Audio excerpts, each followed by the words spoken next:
got one, JT, I guess. Alright, well, Yeah. there you go. Got another one on, huh? Yeah. You have pliers behind you. Um, You got me one. You got a 21 over there. he did already too, huh? Yeah, just when we're sitting down. I got sausage on the grill. About 8:15 it'll be done. Oh, perfect. So I'll run over there and grab the sausage. I got 2 big rings on there, so there's enough for a lot of people. I got no TV screen, but Oh yeah. you're gonna lose one. Can you watch this little Yeah, I one? can watch that one. Just because then I can get It's all the good. viewers to watch. So So this lure is called what? There we go. that's the crossover. I've never used this before. You guys see it there? Never used it before. And yesterday Kurt mentioned it's his wife, Jody, his favorite lure. So how do you share? So we thought we'd try it.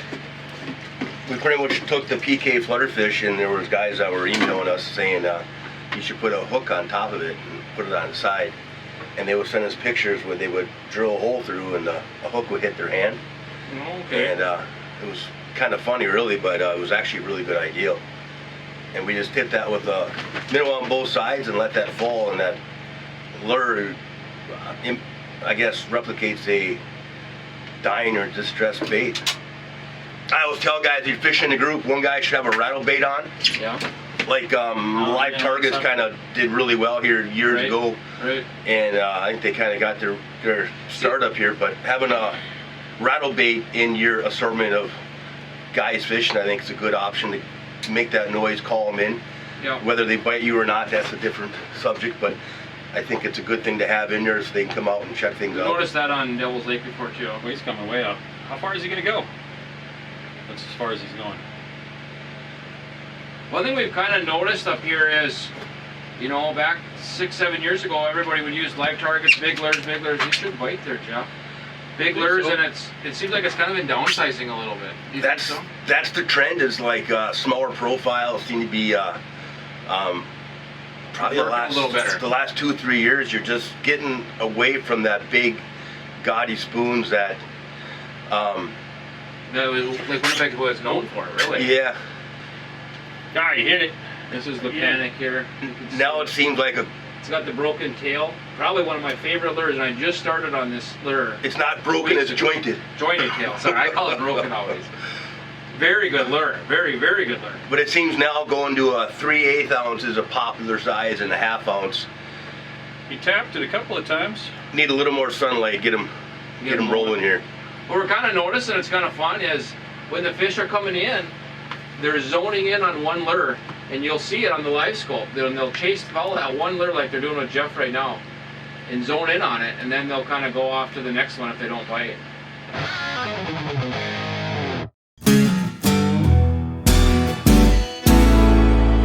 8 hours north of Sioux Falls, where every body of water is wide open. Yeah. And there's You get up here and it's 3.5 full feet winter. of ice. So we got this spot from Matt Hobson. He owns Icebound Excursions up here.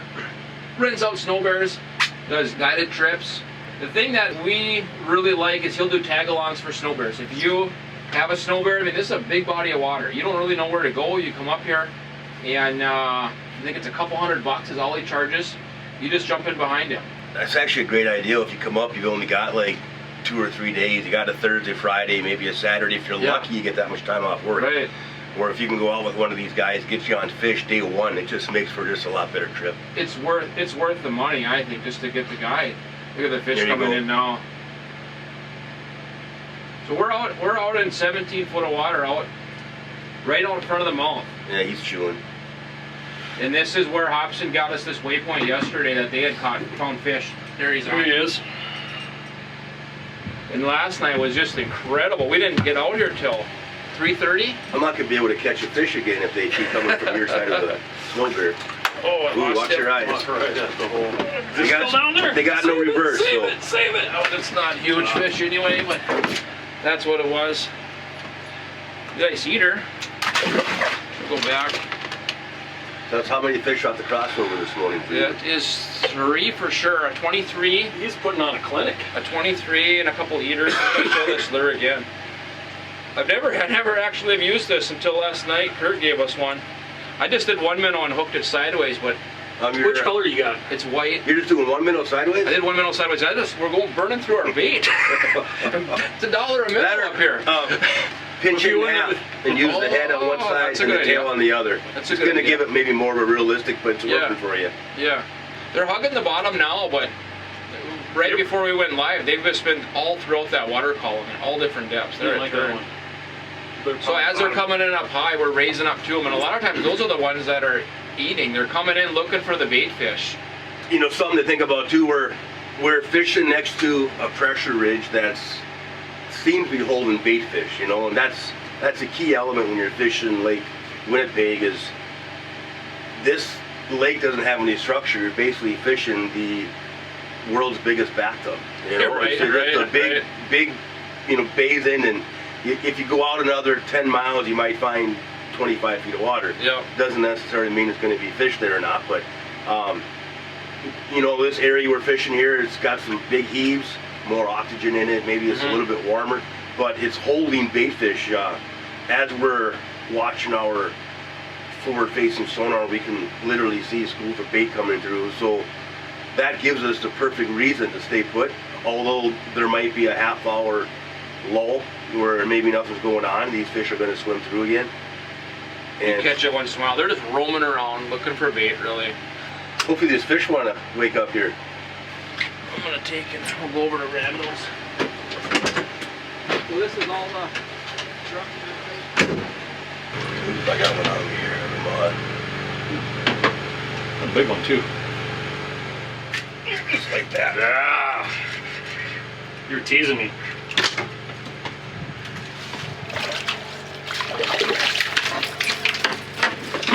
Is that neater or no? Too big? I don't know. Measures right out of your feet. So what's the max? I don't understand it. Somebody said you can't have anything over 21 and a half. And that looks like it's under. So yeah, that's the perfect here. 18. Here I am screwing around and there's fish down there. Okay, I should go get that sausage. Alright. It's done. Alright, you Got guys a fish on you? No, I don't think so. That's his lure. Yep.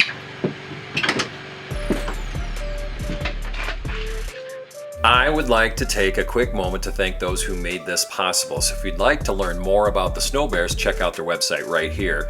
The custom rods right here, or the lures right here, or possibly what we're drinking our coffee out of right here. Thank you for those who watch and help behind the scenes. Check us out on YouTube at Wild Dakota TV. We'll be right back with more Wild Dakota.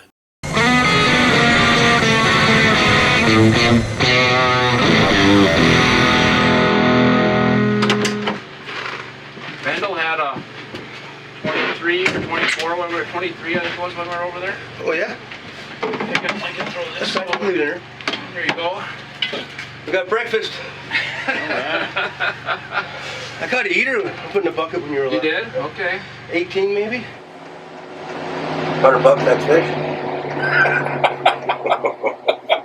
He swims by me. Yep. Yeah. He's on you. Oh yeah, He swiped at it, yeah. There you go, he's on you now. That's when you know you got to switch. Is that long skinny one? That's what I started with yesterday. Oh, lost him right there. There's one right down below me That's right you now. right there? Yep. Yeah, that's Adam. I'm gonna chase up this crossover a little bit if you'll come up. Yeah, He's got a chrome blue on. It's like a metal color. That's a real good color on Winnipeg. It mimics like an emerald shiner with the heat. Okay. Kurt promised me it was going to catch the next It's gonna fish. catch a good one.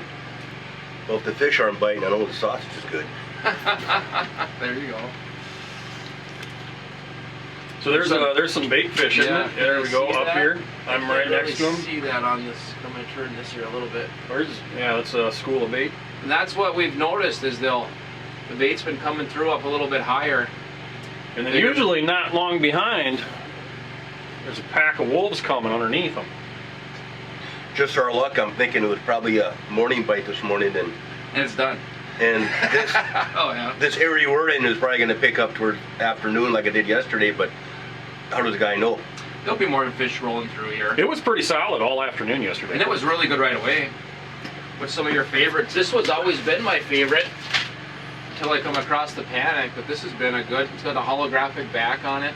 That's the PK rattle spoon. Yeah.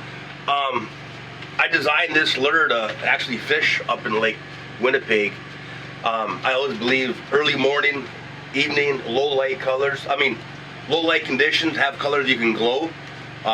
Whites and pinks are some of my favorite colors anywhere, but the ideal is early mornings, glow this up, and then in the afternoon is metal colors. Like today's going to be a sunny day, and your golds, nickels, coppers are going to be great colors. There we go. This has a fish coming in right now. This has a nickel hologram back, so it's going to be a great color for the afternoon. Ideally, it's one lure you can use all day long. There we go. There's a good one. There's a good That's one. a good one. This one's got some weight to it. Just get him in the hole. Here's that grabber if you want it. It's right here.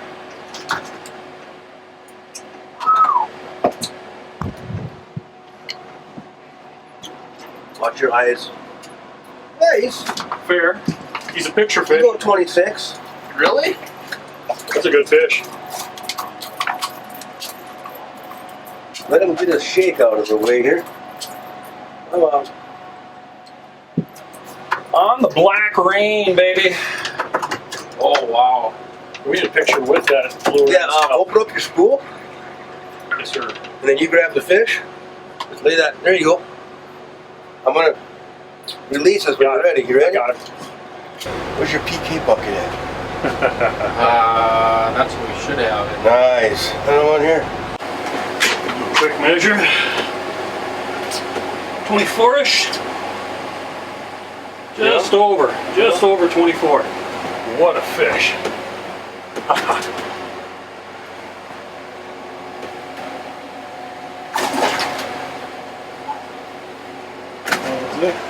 PK with a black rain. Let's get another one. Yeah, now I'll take that towel. How big did he go? 24 and a quarter? Yeah, I'd say so. Conservatively. 24 max, and a half max. There's a hell of a difference compared to all the other fish hooks.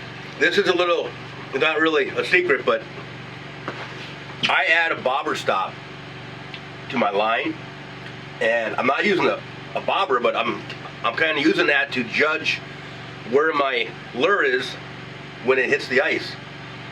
So I got roughly 5 feet of line out here, and the ideal is that when I'm reeling in a fish, when I see my bobber stop, I know the fish is about to come in the hole. So I need to slow down, hold my line more in the middle of the hole, not on the edge, so it doesn't get caught in the ice and it gets off. Gauge where you're at. Gauge where you're at to have a little more success out here. This stuff is hard enough the way it is, so every little tip you can pick up. What are you running? What are you running for a rod? I like the JT Black Rain. I got about a 30-incher here. I do a lot of fishing inside of the SnoBear, so I don't want a longer rod. It's got a stiffer backbone. When I get a good fish, I want to set the hook once, but maybe twice. They try to get that hook stuck in that fish's lips. And if you have too light of a pole, you just don't get that good hook set.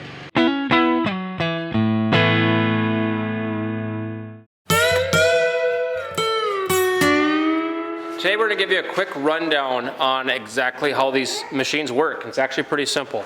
It's a Hyundai car engine, 75 horse. It's powered by it, and then it goes to a TGB transmission. So it's basically like a snowmobile clutch, as you could say, with a snowmobile belt. You have your skis up front. This is your hydraulics right here. These hydraulics, when you collapses in, which lowers the machine. And the same with underneath. Inside there's the hydraulics that would lower that down. We're going to start this up. You step on your brakes, turn the key.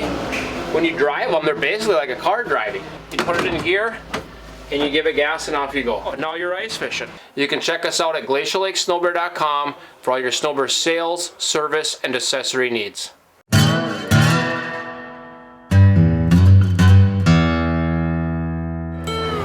With the stiffer rod, you're probably getting the true action of the lure rather than on a rod that's too light. It's got too much flex. You're not getting what you need out of it, you know? Right. So if we could break it down to a science, the only thing I changed was I switched to a stiffer rod, JT, Black rain. Black Rain, using the Panic, exact same, but a stiffer backbone, gave me a different action, and all of a sudden now it's lights out.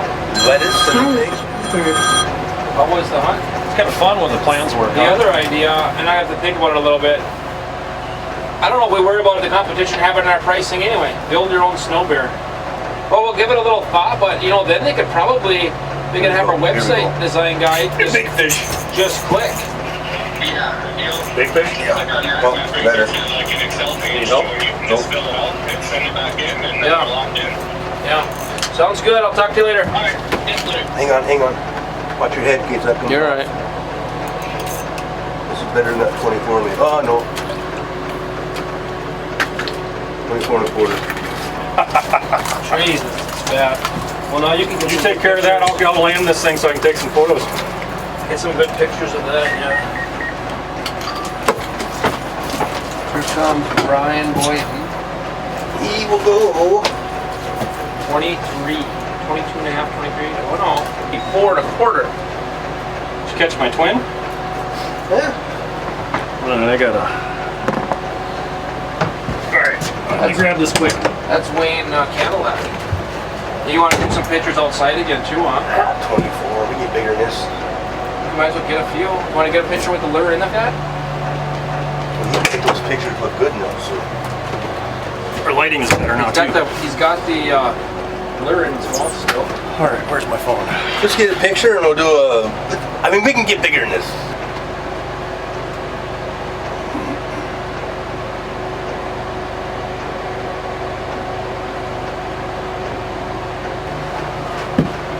Cameras are all rolling yet? Yep. Alright, hold on, let me get a release.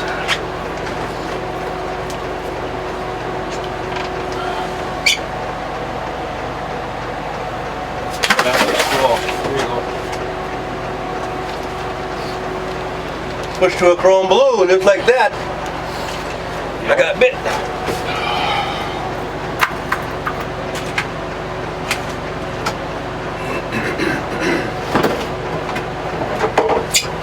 There was a little bit of sun on his tail, but How'd the picture look as good as yours? looks good. Thank you for joining us on this ice fishing adventure with our partners Glacial Lake SnoBear, getting us on and off the ice with comfort and ease, as well as PK Lures offering quality products that work in all seasons. If you are interested in any of the products or equipment used in today's program, you can visit these websites for more information or subscribe to our YouTube channel at Wild Dakota TV. Go to the description for direct links to these products. Click that subscribe one more time. Our YouTube channel is at Wild Dakota TV. As always, fish hard, fish safe, have a successful season. We'll see you next time right here on Wild Dakota, where we're born free, we live wild, and we're proud to be American.